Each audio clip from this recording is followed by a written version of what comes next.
Add to that the ongoing expansion of West Bank settlements, which even friendly Western governments call illegal, and the formal moves towards annexation of occupied land as the legislation has been laid down for in the Knesset. And you see the pattern Aragchi is pointing at. A state that is expanding its effective footprint and its operational reach well beyond its 1948 borders, without ever facing the kind of sanctions or isolation that would be dumped on any other regional power that behaved the same way. Greater Israel as a concept has always sat in the background of that pattern. And one of the reasons Iran is pushing it to the foreground now is that senior Israeli politicians have stopped treating it as taboo.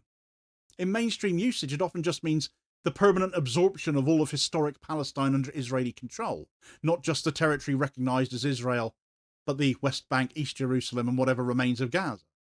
In its harder ideological version, so, it's the famous map that stretches from the Nile to the Euphrates, drawn from religious texts and nationalist myths, taking in chunks of Egypt and Jordan and Syria, Lebanon and Iraq. That maximalist map is not an official government policy document, and treating it as such would be wrong, but it has circulated for decades in settler and religious nationalist circles and is part of the mental furniture of the far right in Israel, who very much these days sit in government and hold the reins of power over Benjamin Netanyahu. Evidence for that has come from the fact that Netanyahu himself has been reported as saying he is very attached to the idea of Greater Israel, and that he sees himself on a historic and spiritual mission linked to it.